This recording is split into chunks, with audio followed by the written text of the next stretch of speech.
Hoje eu vou alugar um triplex na sua cabeça a respeito de um desenho da sua infância.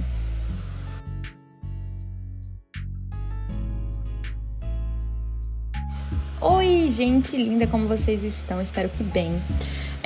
Esse quadro eu decidi fazer pro Daniel. Não decidi, ele me pediu, na verdade, ele virou pra mim e falou: eu quero muito um quadro sobre Bob Esponja, mas que seja eu, você e o Oswaldo no quadro.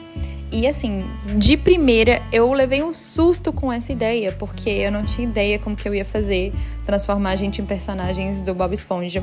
E eu até falei com vocês no outro vídeo, eu gosto muito de pedir o ChatGPT pra fazer imagens pra mim, pra me ajudar a ter uma perspectiva, né, de como pode ficar, de como seria legal que ficasse e tudo mais.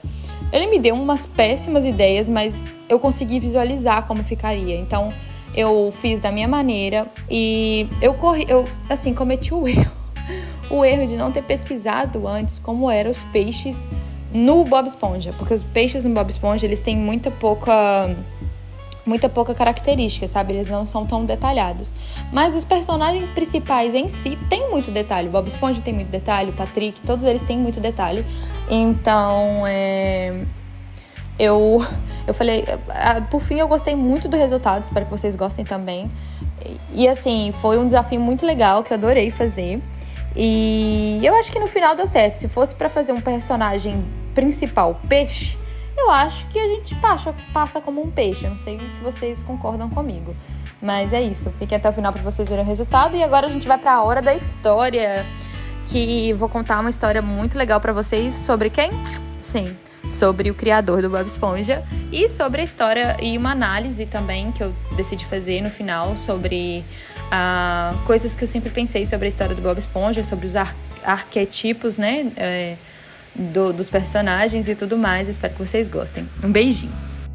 Vamos lá, vamos mergulhar ainda mais fundo na mente brilhante e cheia de imaginação de Stefan Hillenburg, o pai do nosso querido Bob Esponja. Prepare-se para uma viagem divertida pela vida de um biólogo marinho que virou um animador de coração. A semente do mar na infância de Stefan. Imagine um menino chamado Stefan, que cresceu na Califórnia, cercado de praias e o cheiro salgado do oceano. Desde muito cedo, ele não era um garoto comum, que só queria jogar bola. Ah, não! Stefan tinha uma fascinação por todas as coisas que nadavam, rastejavam e se escondiam lá no fundo do mar. Ele passava horas na praia, observando as marés, virando pedras para ver os caranguejos e sonhando com os mistérios que se escondiam nas águas azuis. Para ele, o oceano não era apenas água.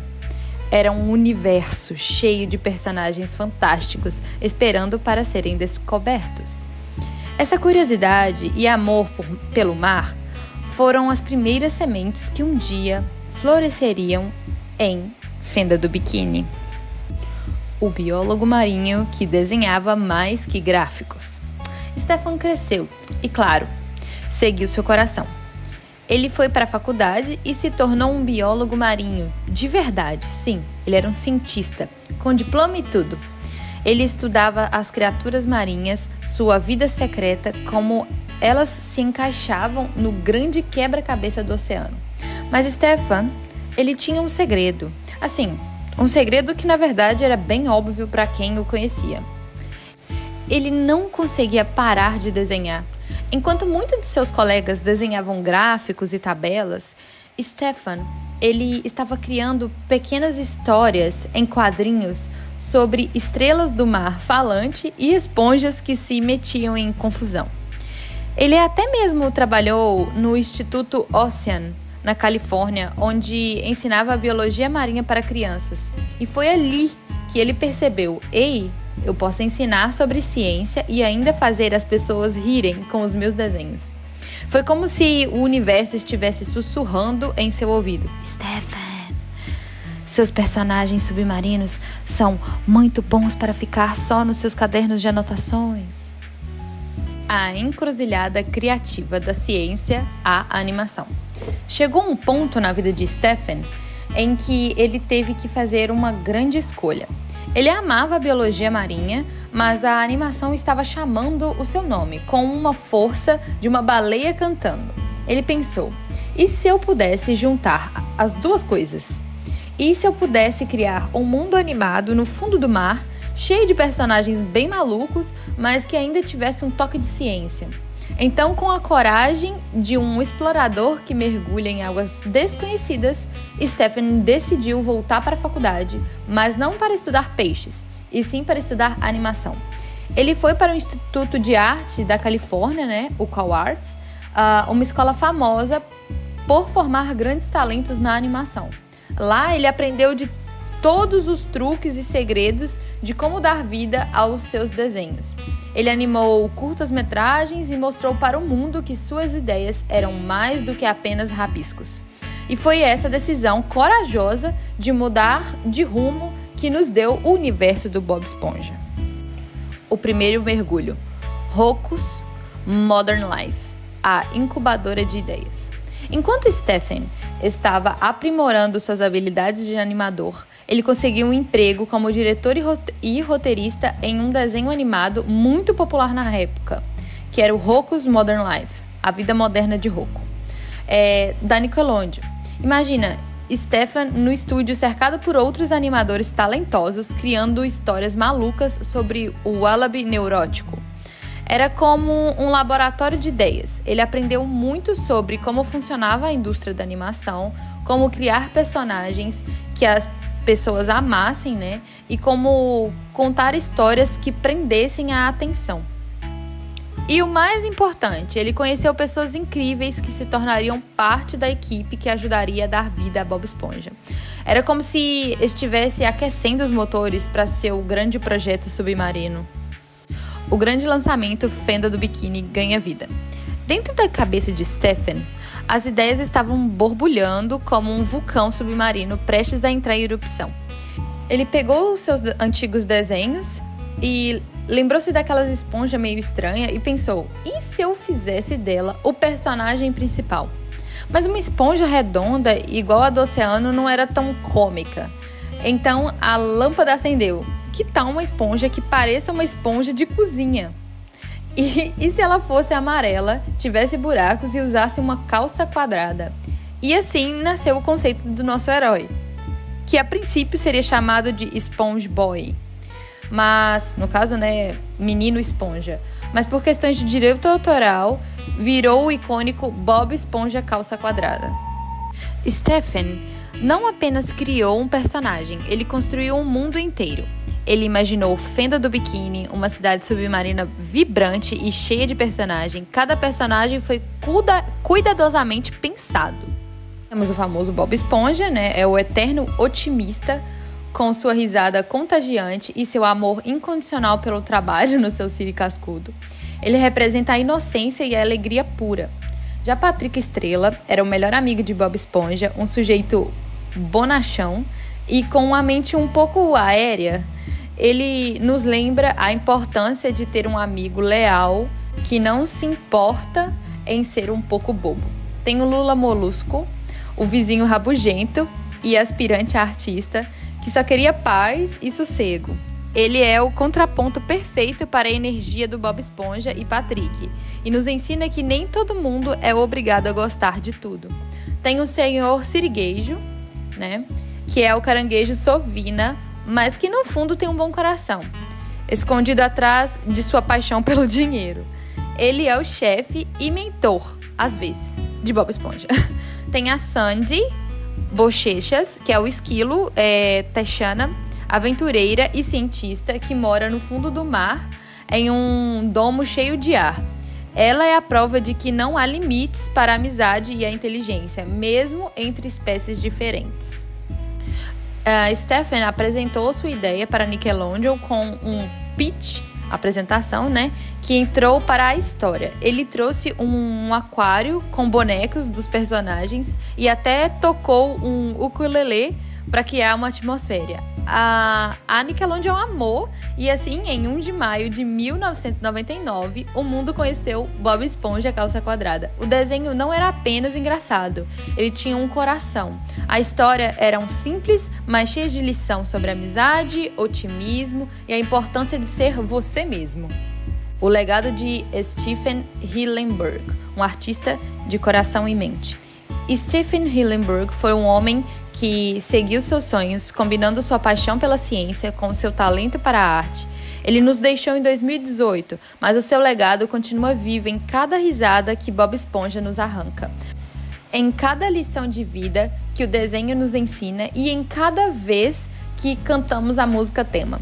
Ele mostrou ao mundo que um biólogo marinho pode sim criar um dos personagens mais amados de todos os tempos e que com a imaginação e um pouco de areia nos sapatos, o fundo do mar pode ser um lugar mais divertido e inspirador que existe. A história, que se passa na Fenda do Biquíni, ela nunca me pareceu apenas uma cidade submarina, mas como um microssomo da sociedade humana, onde cada personagem, com suas peculiaridades e neuroses, refletem aspectos da nossa própria psique. É um palco onde as dinâmicas freudianas e junguianas elas podem ser observadas de forma hilária e, por vezes, surpreendentemente profunda. Foi um desenho muito bem pensado e inteligente, que foi pensado tanto para crianças, mas como para adultos, na minha percepção. E é por isso que eu convido vocês a fazer uma análise psicanalítica dos personagens e seus arquetipos, sabe? Vamos desvendar as camadas dos nossos queridos habitantes da Fenda do Biquíni, buscando seus arquetipos e as dinâmicas psicanalíticas que os movem. O Bob Esponja, ele é o rei da alegria e é a criança que vive em nós. Ele é a pura vontade de viver. Pense no Bob Esponja como aquela parte de nós que só quer se divertir e fazer o que gosta na hora, assim. Ele não pensa muito nas consequências, só quer a alegria do agora. Por isso, ele é sempre super animado, rindo por qualquer coisa e vive como se cada dia fosse uma festa. É como se a energia dele nunca acabasse. O inocente de coração. Bob Esponja é o cara que vê o mundo com olhos de criança, sempre cheio de maravilhas e otimismo. Ele não guarda raiva, perdoa fácil e sempre vê o lado bom das coisas, mesmo quando tudo está de cabeça para baixo. É como ter um superpoder de ser feliz e contagiar todo mundo. Patrick Estrela é um amigo fiel e o lado deixa a vida me levar. É o rei da preguiça e da fome. Patrick é o melhor amigo do Bob Esponja e é como aquela parte da gente que só quer curtir a preguiça, comer e não se preocupar com nada. Ele é meio desligado, mas está sempre pronto para uma aventura divertida, mesmo que seja só ficar deitado. A sombra amigável. Ele é um amigo que topa tudo, mesmo as ideias mais doidas do Bob Esponja. Ele não é o mais inteligente, mas é o mais leal. O Patrick nos mostra que não precisamos ser perfeitos para ter um amigo incrível e que às vezes a melhor coisa é só ser você mesmo, sem complicação. Lula Molusco, ou queixoso e o artista frustrado. O eu sofrido, ele pensa que o Lula Molusco é como aquela parte da gente que está sempre meio de mal com a vida. Ele quer paz, quer que o Bob Esponja o deixe em paz e sonha em ser um grande artista. Mas a realidade, quase sempre, o Bob Esponja e o Patrick vive atrapalhando os planos dele. Por isso, ele está sempre reclamando e com essa cara de não aguento mais. O artista que ninguém entende. Ele é o tipo de pessoa que tem grandes sonhos, tocar clarinete e ser famoso. Mas sempre que o mundo não ajuda, ele é o lado chato e reclamão, muito entre aspas, que existe em todo mundo, que às vezes só quer um pouco de silêncio e reconhecimento. O senhor Sirigueijo, o mão de vaca e o chefe que só pensa em lucro. O guardião do dinheiro, o senhor Sirigueijo é obcecado por grana. Ele faria qualquer coisa para economizar 1 centavo ou ganhar mais $1. Ele nos lembra aquelas pessoas que veem o dinheiro como a coisa mais importante da vida e estão sempre controlando cada gasto. O chefe esperto, mas pão duro. Ele é o chefe do Siri cascudo. E embora goste do Bob Esponja, ele gosta muito mais do dinheiro que o Bob Esponja o ajuda a ganhar. Ele mostra o lado da sociedade que valoriza demais o ter e não tanto o ser. Temos também a Sandy, né? A inteligente e aventureira sem medo. A cabeça pensante. A Sandy é a mais esperta e lógica do grupo. Ela adora a ciência, inventa coisas e resolve problemas. Ela é como a parte cabeça da gente, que pensa, planeja e tenta entender como o mundo funciona. A exploradora sem limites. Ela não tem medo de nada, adora esportes radicais e vive explorando.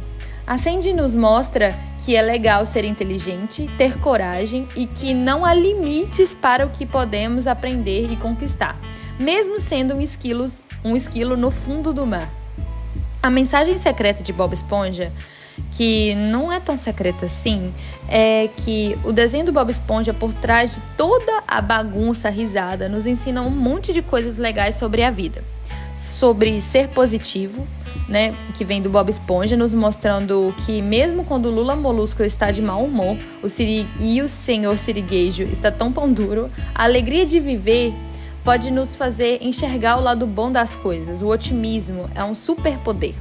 A amizade é tudo. É outra grande coisa que tem dentro do desenho.